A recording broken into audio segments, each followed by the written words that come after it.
Well done,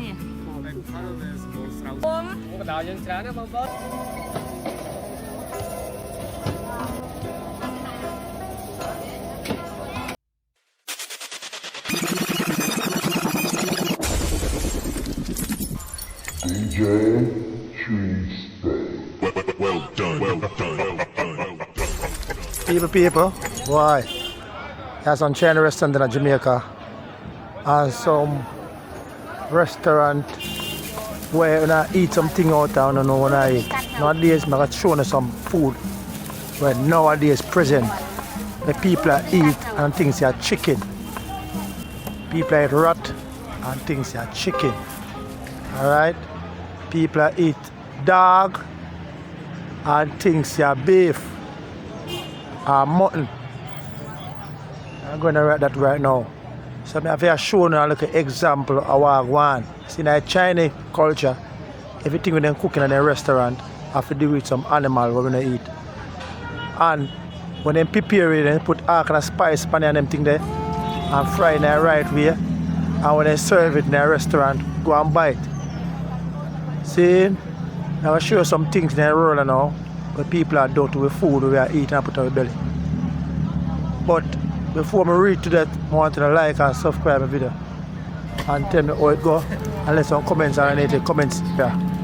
Because people, some serious things going on the earth right now. Jamaica, I get licked up. America and England. All over the world I get here right now. People are giving some food we not even know where I eat. And I tell you say this or that. So here are now people. I get right to it, you know. When I still a long pan this, you know. I'm going to get a video. I'm going to share it to the friend them. And make them more walk on in a food world. Because I'm a vegetarian, that means I'm escape, you know. But listen what I want, people. No matter how much you love eating chicken, there are some restaurants where you definitely won't want to consume it. Why? Well, because if rumors are to be believed, the chicken isn't chicken at all, but rat. In 2014, over 900 people were arrested for selling rat and pretending that it was chicken. And while this would go down in China, the problem also persists in Vietnam and England. It's terrifying stuff. Can any of us really trust the food that we eat? Check out our people. People are use human being ear in a food, or dead people ear. You know, dead people ear in a food, man. When it comes to a different level, man. People are use human being ear to preserve food. Listen what I want, people. Have you ever been cooking something and you look down and your soon-to-be meal, you realize there's a hair in it? It can be gross, but you do what you need to by picking it out and moving on with your day, don't you? Well, it's because you know it's your hair and it probably just fell off at an inopportune time. But what would you feel if while eating something from the store, it isn't really your standard hair? It has to do with a kind of amino acid that's used to help condition the bread and make it easier to process. Something everyone can appreciate, right? But the problem, well, that would be in the fact that the best way to get this amino acid is by extracting it out of human hair, which is exactly what they do in China. They get lots of hair, bring it into one of their factories, and then use various processes to turn it into a liquid form of this amino acid, and they do it a lot. Is it disgusting? Well, yeah, and it's shocking that likely few of us would ever know if people didn't tell us about it. But now when you say, there's a hair in my food, you'll know that it's more than most realize. Ice cream. People use animal, but they make ice cream flavor like vanilla. People, want to listen to what I want right now. Beaver flavored ice cream. If you thought the last one was gross, wait till you get a load of this one. Ice cream, to a lot of people, sorry for those of you who are lactose intolerant, is one of the best foods on the planet. Comes in a lot of different flavors, you can decorate it with things like sprinkles, and it always makes you feel better. However, if you're a fan of vanilla ice cream in particular, or ice cream that has a vanilla tinge, you may be in trouble. Because you're not just eating ice cream, you could be eating beavers. Specifically, you're eating a certain part of the beaver. Its butt. Now, I'm not lying here. It's also a case like before where it's not exactly what you may think. When it comes to vanilla flavoring, there's an entity called castoreum that allows the flavor of vanilla to really come out into the product. And that goes for even if it's not a natural vanilla product. The catch though is that the best way to get this is by using glands that just so happen to be inside of a beaver's butt. To be clear, not all vanilla flavoring is this, but it's also not an insubstantial amount. It also should be noted that because this extract is so valuable and apparently delicious, beavers were almost hunted into extinction because of it. Thankfully, that was curtailed, but I'd be willing to bet your hunger for ice cream has melted at this point. People, can I believe people use fish bladder to make beer? Beer, you know, they're drinking, you know. Fishy beer. Beer is something that is universal as a part of our world, for better and for worse, and when it gets taken too far, you know exactly how bad that it can get. But when it's made for its purity and each glass is refined to a specific level of greatness, you can't help but enjoy it. To be clear, there are a lot of different processes by which you can make beer. That's honestly part of the fun in some of the ways of truly getting a great brew. However, most people don't know that one of the ingredients isn't very well mentioned and actually comes from fish bladders. But what within a fish can help to make beer, you may ask? Well, that would be isinglass, which is something that's been used in crafting beers ever since the 19th century. Not the least of which is because it's a refining agent, one that specifically helps the color of the beer so that it's both bright, clear, and beautiful. And as well as we all know, we want a beer that's both tasty and beautiful, because that's a great combination. The problem though is that to get it, you need fish, and then you mix the agent with beer.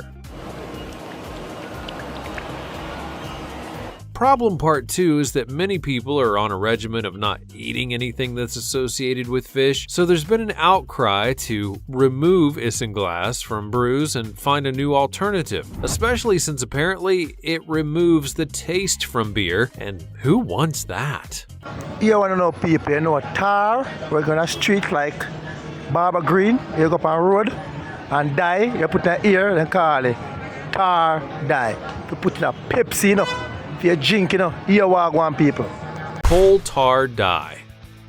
Now, let me guess, you're racking your brain, trying to figure out what in the world you eat, or someone that you know might eat something that honestly has coal tar in it. Well, you're going to be guessing for a while because it's not anything that you're probably expecting. There's actually a list of things which include anything with orange or yellow artificially colored products, which in this case would net you soda, cheese, flavored chips, pickles, and more. Tartrazine comes from industrial waste and is indeed used in food to help color it. For better and for worse, because who wants to have coal tar inside their body? And in fact, it's been apparently linked to certain side effects in children, including hyperactivity. Love to learn how they tested that theory. So much so that in the EU, you must have a warning label saying that tartrazine is in your product. Oh, but it actually gets worse. This product is also said to have been linked to much worse things, which includes asthma, cancer, migraines, and a myriad of health problems. Yet, very curiously, the FDA in the United States doesn't warn anyone about it in the products that contain it. Makes you wonder whose side they might be on, right?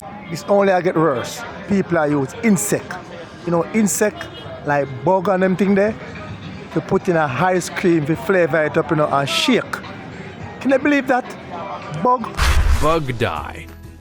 If you're noticing a pattern, you're not alone. For many of the dyes of the world, there are ones that come from sources that you probably don't expect. You'd think that there's something that's just made using chemicals, but no, they often come from animals, and that often also includes bugs. In fact, it's such a prevalent item, this bug dye, that you might have found it in your favorite products, which includes ones you get from a place like, Starbucks. That's right. Starbucks is actually one of many places that uses bug dye and didn't go and tell their customers about it until somebody found out. Cochineal Well, extract is the item in question, and it does indeed come from bugs, specifically female bugs. But why are they used at all? You honestly have to blame the Aztecs for this one, because when they were found out by the Europeans, they discovered that this extract could go and make things like dyes that would enable the colors of the piece to last a lot longer than usual. Fast forward up to now, and you have a similar desire, albeit with food. The problem though is that people have a severe hatred of bugs, and this extract can have an allergic reaction in people.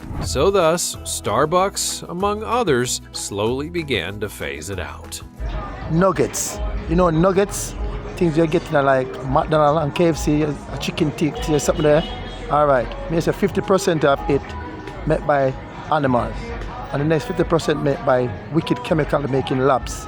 Here we are, people. McNuggets.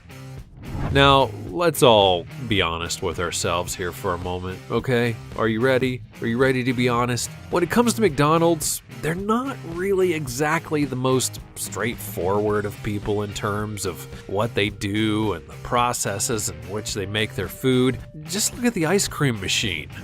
But what if I told you that McNuggets, you know, the ones you've been eating for so long, might not be 100% chicken like they say? Oh, so what, you say? Well, it's the principle of the thing. Due to a study, it was actually found that McDonald's McNuggets are in fact only 50% chicken, which is a big deal, especially since the other 50%, well, that's artificial ingredients. And before you run to their defense and say that it has to be things that make the chicken taste better, you need to know where some of these things come from. They include a lot of things that I can't pronounce clearly, including dimethylplastic blah blah blah, which is something that you'll find in items like silly putty, which already makes it disgusting, as well as breast implants. That's right, it's apparently an anti-foaming agent, and when used, McDonald's not only doesn't deny it, they actually boasted that the FDA found no adverse effects on people after they consume it. Yeah, because that is the point we're trying to make here, right? Peanut butter, we love so much. Peanut butter, you know. You see that factory, they have to acknowledge that, they must say, rat and big insect drop in a machine and get crushed out in a peanut butter, you know, and ship in a buckle and gone by a road, you know. People eat. Here we go, people. Peanut butter? Rats? There are few things in life as good as peanut butter. Whether you like it creamy or crunchy, from the best brands to the store brand, you use it in almost everything like meals and desserts, and everything else to make a truly delicious item. But even something as beautiful and tasty as this item is not immune from having products in it that are, well, questionable at best. Here's the twist though, unlike previous entries, this isn't something that's intentionally put into it, but rather it's something that accidentally gets into the item, but it's still shipped all over the world. This creates a whole bunch of horror stories that the FDA writes off as natural contaminants. But what are those natural contaminants? Well, it would be things like pieces of insects and rat hair. That's right, rat hair. But how does it all work? Well, you need to think about the places where the peanuts are harvested from. The machines that get the pieces, they don't exactly search for contaminants or are really discriminatory about what comes up in the machine. They just like to grab their nuts. As a result, sometimes things like bugs and rats get processed in with the food and end up naturally within it. It's rare, and you don't have to go searching every peanut butter jar that you buy to make sure that it's not in there, but they are something to be a bit weary about as you bite into your next delicious PB&J. They have a thing in this road they call purple geico, where they put in a car at winter time to keep it from not freeze. You know, so I hit them put in a ice cream, because I'm back my ice cream case, you know. Ice cream for keep smooth and not melt out like some ordinary ice cream. Ice cream, the return. Now I'm going to go and ruin ice cream for you even more. And why? Well, because I can. I've already shown you that there are beaver butt glands that make your vanilla ice cream taste so good, but what could be worse than that? Well, how about having literal antifreeze in the product itself? It's not a joke or a play on cream makers, meaning those that don't do the homemade kind, called propylene glycol. And this is indeed antifreeze. You know, that's that green stuff in your car that keeps it from being frozen in the wintertime, but then explodes everywhere once it overheats. Well, obviously this raises the question of what the heck is it doing in the ice cream? Well, not unlike cars, it's helping to prevent it from being frozen solid. You can think about it like this. The difference between big brand ice cream and homemade ice cream is that when you're ready to scoop it out, the store brand is ready to go instantly. While the homemade, it kinda needs a little bit of time to de-thaw and soften up. The makers put this stuff in there so that it doesn't stay frozen solid and even prevents ice crystals from forming on it in places. So why haven't you heard about it before? Well, that's because since it's an industry standard, they're not exactly required to put it on the label. This now is about a chemical gas that they put on meat to preserve it. So if you inhale a chemical gas there for a couple of seconds, you can lock off your system and tap it and breathe, and you can be dead. Like they put on meat. Meat carbon monoxide. Get it? Like meat carbon monoxide, but it's meat? That was a good one, come on. Well, there are certain gases in the world today that are 100% not meant to be consumed by the human body because of what can happen to the body via them. One of the biggest ones that we all know about is carbon monoxide. This is a gas that will choke you out and kill you if you inhale it for too long, so hearing that it's in a whole lot of foods is bad. But hearing that it's in certain meats, well, that's even worse. Mainly because I absolutely love meat. But why in the world would a deadly gas be put into your meat? Well, because it apparently helps the meat to stay fresh. The gas itself is put into packages of meat that have already gone and been sealed and airtight, and that allows them to last longer on the shelves, and thus it doesn't cost companies money and spoilage as much. Apparently, it's also a safe procedure, but if I'm being honest, I wouldn't want to risk it. This is what they call jelly bean bug. Why they call it so? Because they put insect in it. Bug, you know, we were talking about earlier on, insect bug, make it change the color. Be a bug in that insect there. Listen, people. Jelly bean bugs. That's right, I'm back with the bugs, and this time their ingredients are going into one of the most beloved candies of the bunch, jelly beans. That's right, you'll never eat another jelly bean again, but it's probably good for you. Before you freak out, it's not the insect parts that make the jelly beans taste good. That's a whole bunch of other things. But what the insect parts do help with is making beans to stand out the way they do. This is because of an extract known as shellac, and it's a substance that's disposed of by certain female bugs known as lac bugs. That's right, they literally expel the stuff from their bodies. Once the shellac is gotten, it can then be put into ethanol, which is in gasoline, and that creates a product that'll be sprayed onto things and into them in order to make them shinier and more impressive. Due to a lot of backlash though, many have gone and used alternatives for the resin, but many still do use it and tick people off who don't want bugs or their extracts anywhere near their body. Bugs are animal that bad, boy. I think right now we're not even know about everybody, but the content see me, you know. People, you know, video, like and subscribe me, and leave a comment down below. Make you hear what I think about a video. Because we are bad, you know. So here people. Until next time, 3 Spade Reality TV. Just subscribe it and leave a comment below and like it. Alright then people, upload.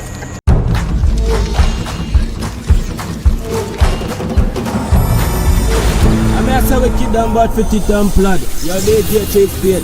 You're the link darker than 3 shades.